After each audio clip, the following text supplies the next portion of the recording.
HighBridge, a division of Recorded Books, presents The Best of Us, a Memoir, by Joyce Maynard. Read by Joyce Maynard. For Jim.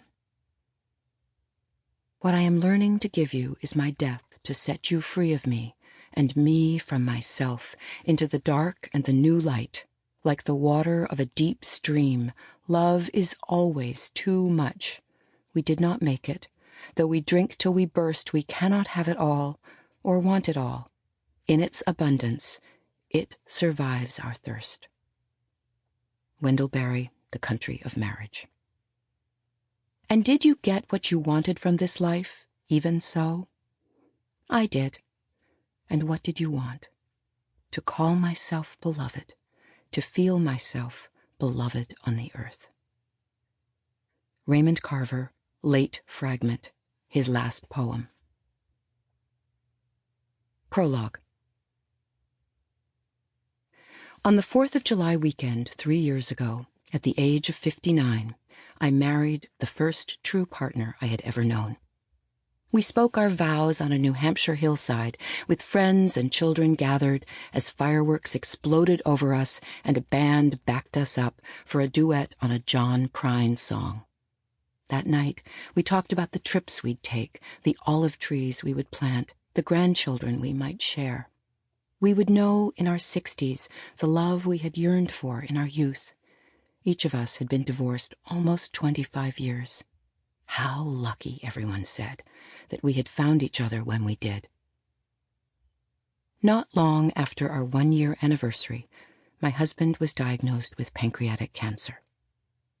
19 months later, having shared a struggle that consumed both our lives in equal though different measure, I lay beside him in our bed when he took his last breath. I had once supposed I was done with marriage. A few decades of disappointments and failures had left me reluctant to try again. Then I got married that second time, to Jim, but with the belief still that nothing and no man, not even one I dearly loved, could alter my course of fierce and resolute independence. I came and went, always happy to see him when he picked me up off a plane, but happy to hop on the next one that would take me away again. I had my life, he had his. Sometimes we'd share them. That was my idea, though never my husband's.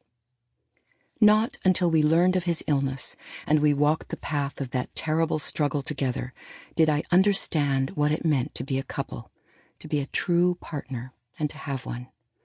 I learned the full meaning of marriage only as mine was drawing to a close. I discovered what love was as mine departed the world. This is our story. Part 1. Before. 1. Ever since the end of my marriage to my children's father, I had wanted to fall in love. But if you had asked me, or if I ever asked myself, what it meant to fall in love, I doubt I could have told you. Falling in love was an idea I had picked up from a lot of rock and roll songs and movies and fairy tales that came before them. My own experience of love had not contained the happy ending, though passion was part of it, as was romance and certainly drama. Drama. An addiction of mine, maybe. To look at my history, at least, you would have had to consider that possibility. Age had changed me in many ways, but not in this one. Into my 50s, and closing in on the next decade, my children grown and gone along with so much else I had held on to once and now let go, I still looked for that feeling of my pulse quickening, of holding my breath when a person walked in the door. My person. But when I tried to imagine what this falling in love thing would look like with the passage of time, my imagination, though it seldom failed me, provided no picture. Mostly, what I had known of falling in love was that heartbreak followed soon after. I had been, at the point our story began, a writer of fiction, and in the writing of fiction it is well understood that for a story to hold the reader's interest, conflict must exist. I might have told myself otherwise, but for years I think I carried that belief into my life off the page. Where was the drama in happiness, If there was no trouble present, what kept the story alive? What did I know of love? What had I witnessed? My parents had started out with a big love affair, filled with extravagant emotion and conflict. The fact that when my mother met him, my father had been 20 years older than she was, and divorced, had not even been their biggest obstacle. He just wasn't Jewish. He had courted her for 10 years, writing her poems, sending her drawings, swearing his devotion, taking a job under a made-up name as a radio host on the prairies of Canada so he could recite romantic poetry to her over the airwaves without her parents knowing it. He was handsome and funny, brilliant and difficult, but romantic and, in the end, irresistible. Within days of the wedding, our mother told my sister and me later, their love affair was finished, though my parents remained together for 25 years, slinging barbs at each other across the dinner table and sleeping in separate bedrooms. This was what I saw of marriage growing up, balanced only by a decade of situation comedies on television in which romance between the parents never went beyond the moment when Donna Reed's husband comes back after heading out the door to work to plant a kiss on her cheek. At 23, I married a man who was as unwise a match for me as I was for him. But he was handsome and talented and interesting, and his silences seemed to suggest mysteries I was ready to spend my life exploring. When I'd tell him a story from my day, he would say, "Cut to the chase." I was 35 when we divorced, and single for the 2 decades that followed. The phrase I employed to describe myself? A solo operator. There had been a time when what I wanted most in life was to make a home with a partner and to raise our children together there. But after losing the home of my marriage and the dream of what is referred to as an intact family, I had made good homes on my own and watched my children move back and forth, brown paper bags in hand, containing their possessions, between the worlds of 2 parents deeply at odds with each other. I grew accustomed to doing things alone and doing them my way, and I discovered as I did this the pleasure of my autonomy. As the years passed, less and less did the idea of marriage play a role in my picture of my future. Divorce and all the sorrow surrounding it had left me reluctant to go down that particular road again, and anyway, what I yearned for, big love, big romance, seemed to contradict what I'd known of marriage. By the time I reached my 50s, I had lived alone, or alone with my children, for longer than I'd lived with a man. It was living with someone that got me into trouble, so why try that again? Still, I kept searching without knowing what I was looking for. No surprise, I did not find it. And then, though it took a while to recognize this, I did. 2. I met Jim on Match.com. I liked his photograph, a rakish hat over a head of good hair, a smile that seemed to contain genuine delight in whatever it was that had been going on as the camera captured the moment.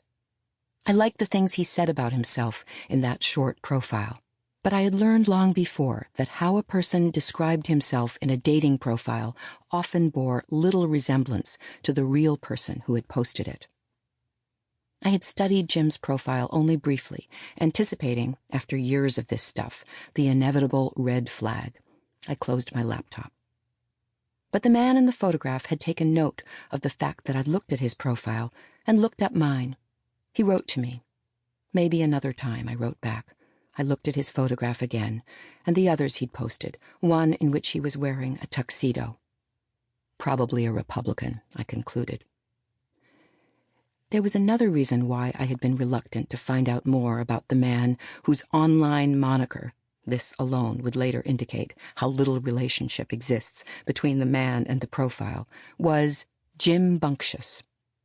At the time he sent me that first message, sent to me at Likes Red Shoes, expressing an interest in meeting me, I had recently started spending time with a different man I'd met online just a few weeks before, and I was having a good time with him. Jim wrote to me again, suggesting a conversation by phone. Without particular expectation or enthusiasm, I sent him my number.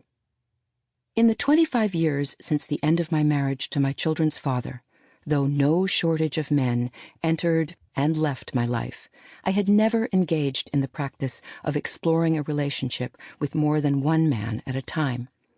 But a special circumstance existed here. Martin, the man I had been spending time with, spending the night with on occasion, was both a very good man and also a man with whom I knew I had no extended future.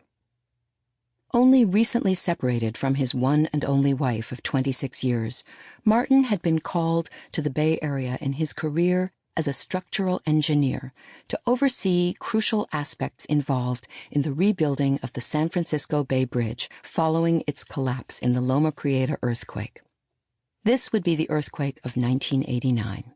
An event whose date contained an odd significance for me, though I had been living in my home state of New Hampshire, not in San Francisco, when it occurred.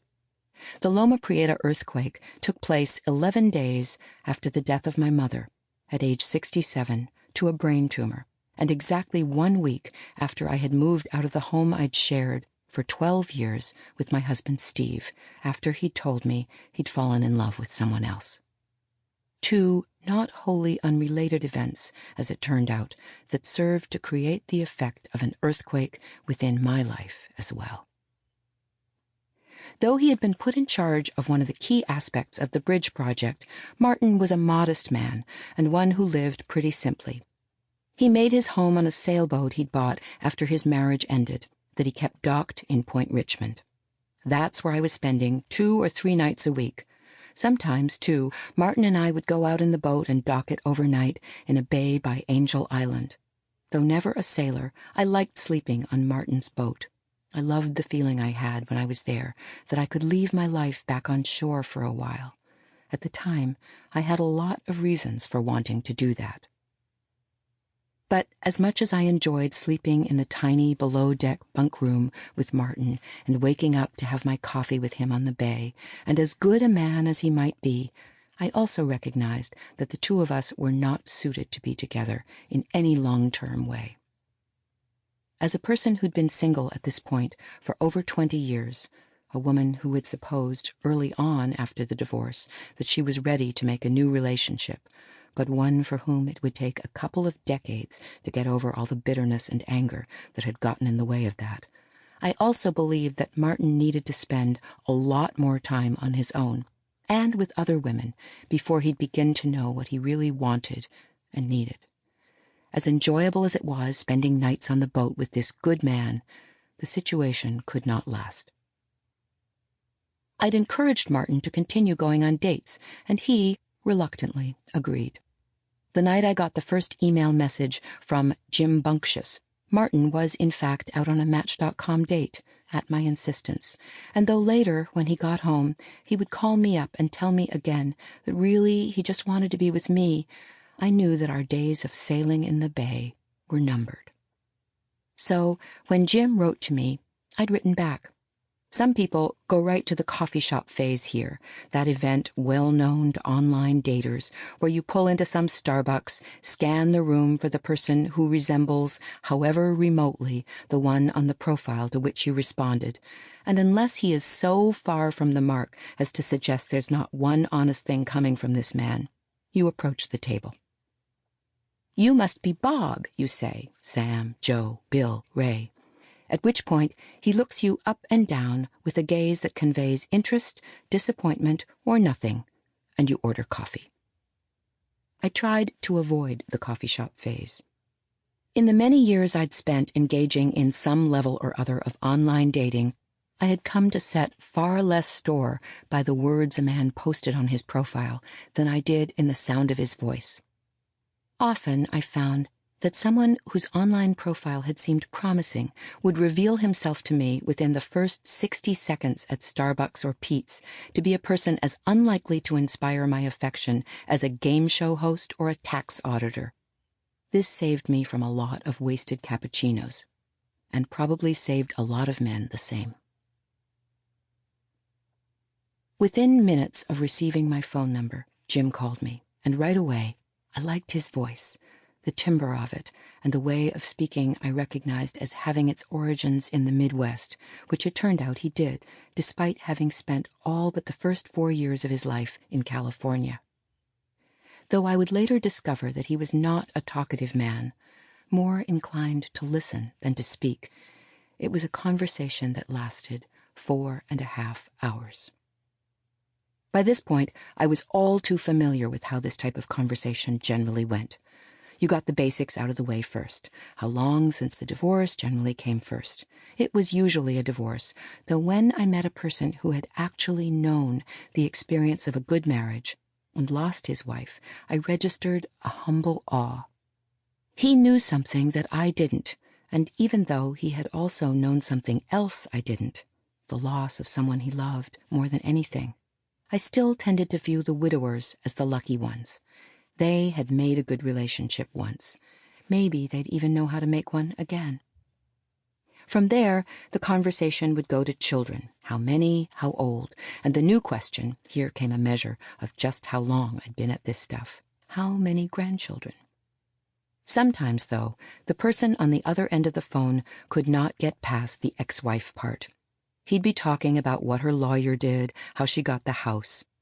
Looking back on my own early years after my divorce, I realized I was one of those people myself once, endlessly re-examining old injuries, picking at the scabs, and because this was so, unable to heal them. Then came the subject of career and living circumstances. We might tackle politics, favored recreational activities. I'm a naturist, a man told me once, before proposing that we meet up at a nudist colony. Everyone always said he worked out 5 times a week and rode a mountain bike and loved to dance. They generally expressed the view that they were equally comfortable in a tuxedo or jeans and, when in jeans no doubt, liked walks on the beach. Jim had not read the rule book concerning internet dating conversation. He read books that weren't on the bestseller list. He talked about real things. He told me about things that had been difficult, starting with his family. He was born in Cincinnati, he told me, an only child, though he had a beloved grandmother and cousin and an uncle he adored, all of whom were largely lost to him when his father took a job for Hughes Aircraft when Jim was 4 and the family left Ohio for Southern California. That very first night we spoke, he told me about the train ride west, which he still remembered with stunning clarity. It was just Jim and his mother together on the train, his father having gone ahead first, and if there had been nothing else good about that train ride, the fact that his father had not been part of that trip would have been reason enough to make those 4 days among the happiest of his life. But there was more. He remembered the sleeping car and the porters on the train, all black in those days, who were so kind to him and turned down the sheets of his small bed each night, and the meals in the dining car, the little soaps in the bathroom, the other passengers, the feeling of going to sleep every night with the rumbling of the wheels on the track beneath him. Most of all, he was happy just having his mother there, without the scary part of his father's ever-present and unpredictable rages, generally directed toward him. His mother had sewed him a train conductor's uniform in mattress-ticking fabric, with patches stitched on by hand, naming all the different train lines, and a cap to match. As an only child, he knew how to entertain himself, and he was happy spending the days looking out the window as the landscape of America unfurled before the two of them. If that train ride had lasted a year, he wouldn't have minded. He wished it could have gone on forever.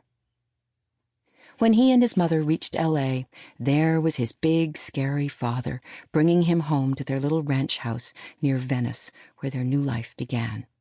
A new life filled with the same old bullying and rages, but more so over time.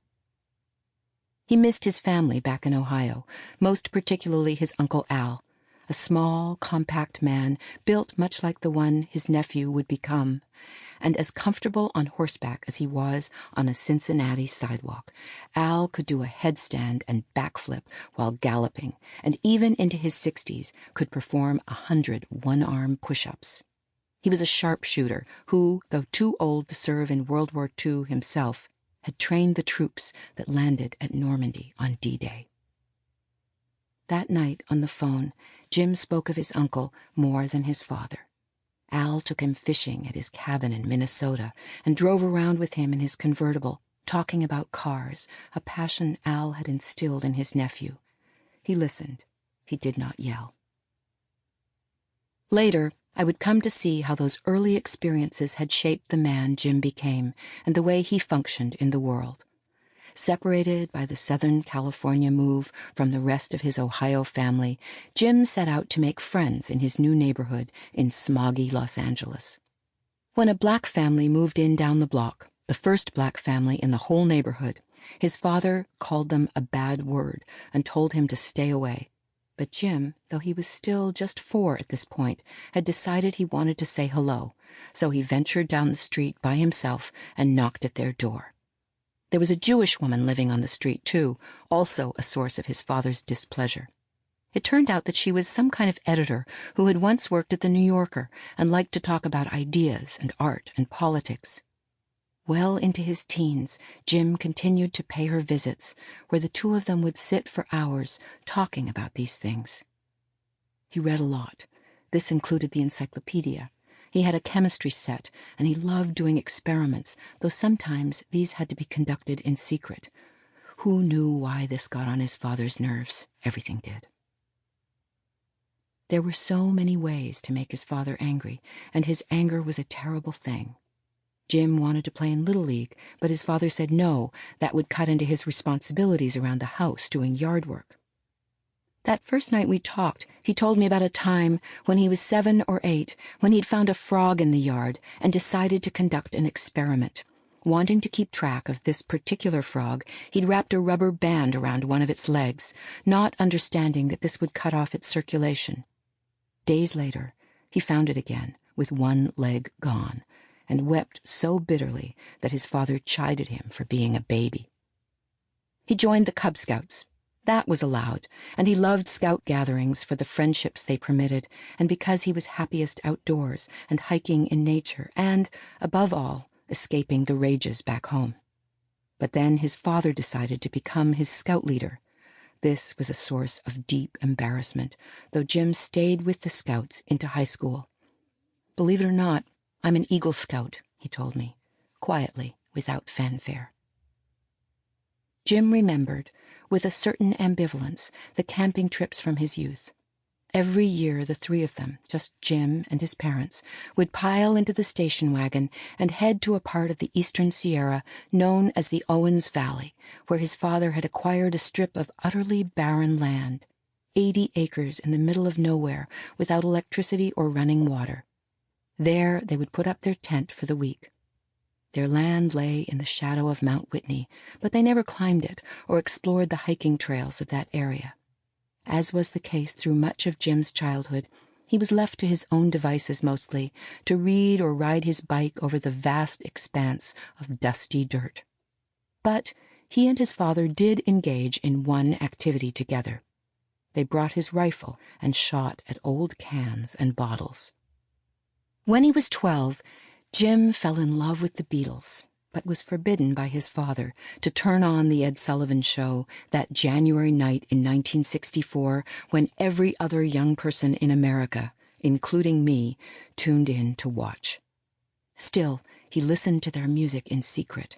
Age 13, he bought a guitar with his own money and joined a band, practicing at friends' houses so his parents wouldn't know. Once his father found out, he made Jim quit the band. Jim grew his hair. His father brought him to the barber shop and ordered it cut, with plenty of skin visible around the ears. Sidewalls, he called this. That's how it had been for him growing up. If, he told me, he could have freed himself from the powerful directives of his father, Jim might have loved to have become a science teacher or a teacher of history or political science. He would have loved to make a study of music, but his father had refused to pay for any other form of education than the one he deemed right for his son. So Jim had gone to law school, and it turned out that he deeply believed in the law. he considered the Constitution a beautiful and meaningful document.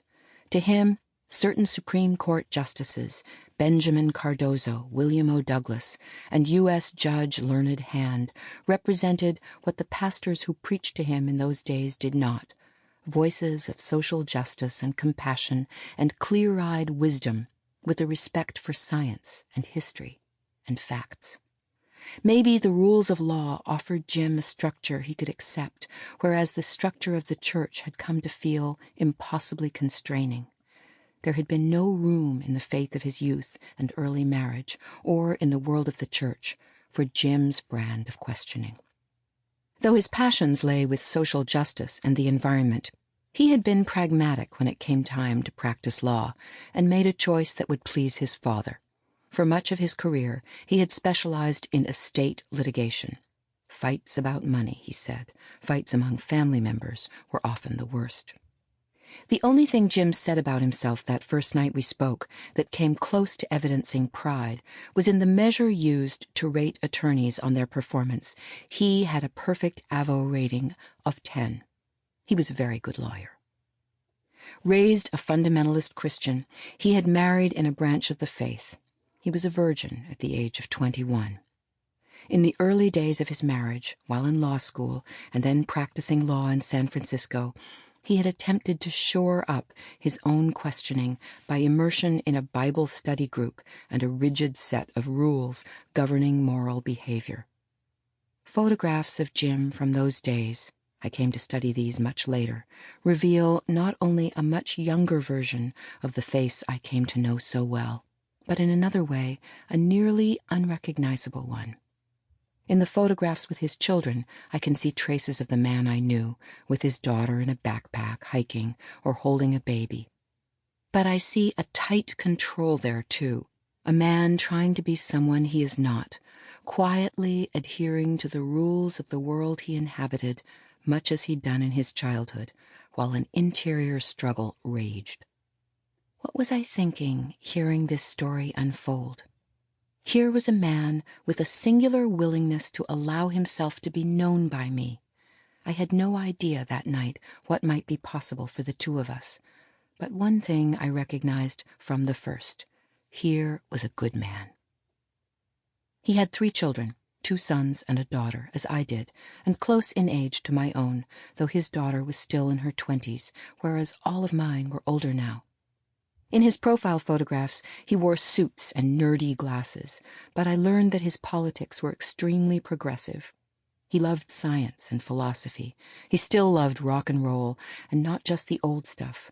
On his iPod, he had music from Bill Withers and 9 Inch Nails, a group called the Psychedelic Furs, the Cave Singers, also Pat Metheny and Gustav Mahler. He read science fiction and thought about black holes. He believed in God. Jim was not a big talker, he told me, though that night on the phone he was. But as much as he told me about himself, he also wanted more, to hear about me, and he listened closely.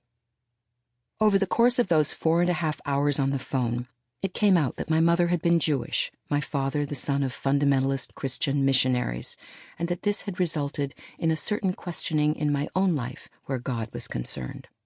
I did not really feel Jewish or Christian. In the world of Match.com, in the place on the questionnaire where they ask about your religion, I could easily have checked the box spiritual. But in a deeper way, I did not have a real grasp on what I believed in beyond the easy phrases about goodness and kindness and helping one's fellow human beings. When it came to the existence of God and what God meant, I still wandered in the desert. It turned out that Jim had wrestled with questions of faith in a big way all his life.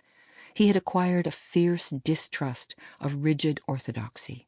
At the moment we met, he attended no church, but he would call himself an Episcopalian. Not long after the birth of Jim's 3rd child, the longed-for daughter, and having been unhappy for years, he told me, he had fallen in love with another woman. Bound less by the rules of strict religion than his own moral code, he did not have an affair with her, but he told his wife he needed to leave their marriage. It was a choice he had to. Sample complete. Ready to continue?